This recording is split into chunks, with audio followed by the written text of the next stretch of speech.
今日咧就講一講一個被稱為超級食物嘅食物藜麥。點解佢被稱為超級食物呢？究竟佢有咩好處？亦都有啲咩禁忌？乜嘢人食得，乜嘢人唔食得呢？市面上咧通常有3種顏色嘅藜麥，係白色、紅色同黑色。佢哋嘅口感同埋營養咧都有些少唔同嘅。白藜麥咧，佢係比較溫和口感，係比較柔軟嘅。紅藜麥咧個花青素咧就比較高，同埋有啲咬勁嘅。黑藜麥咧就營養密度最高，但係有少少泥味咁樣。我自己咧就比較喜歡咧將3種顏色嘅藜麥咧撈埋一齊食。我咁樣咧就覺得咧個口感、質感同埋營養咧會更加好。市面上咧亦都有啲混合好嘅3色藜麥賣嘅，係好方便嘅。咁我哋再講講3色藜麥有4大嘅健康好處。第一，佢可以穩糖減脂，高抗性澱粉。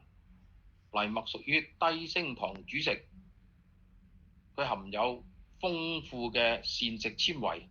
如果雪藏咗之後咧，就更加會產生抗性澱粉，能夠延長飽腹感同埋平穩血糖。第二，佢係高蛋白質嘅，可以修復肌肉。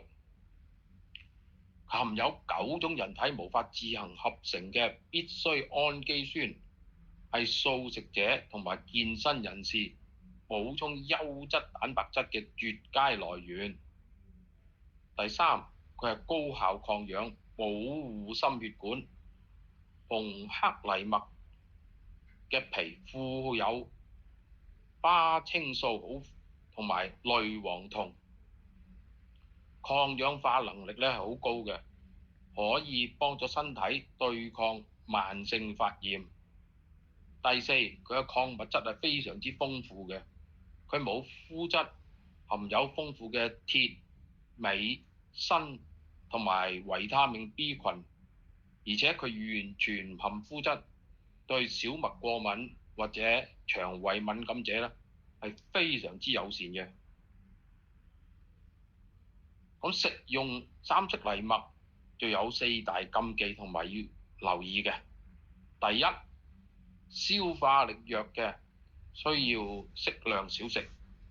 黑紅藜麥嘅纖維咧外殼非常之硬，腸胃功能唔好啊，成日胃氣脹啊，或者有胃潰瘍嗰啲咧，過量食用好容易引起消化不良。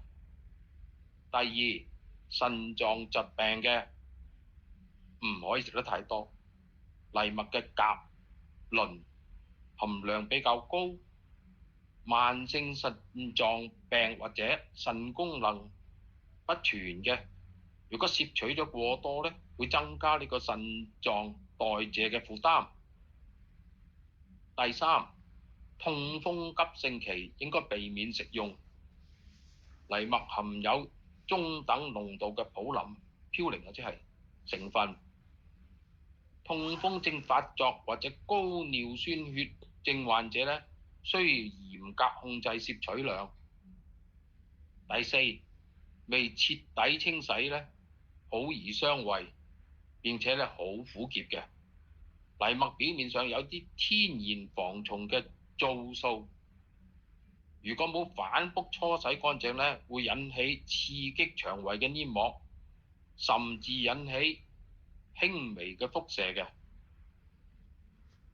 好啦，咁嘅好處同唔好處就講咗啦。今次我哋係留翻下一集先至講下點樣煮藜麥。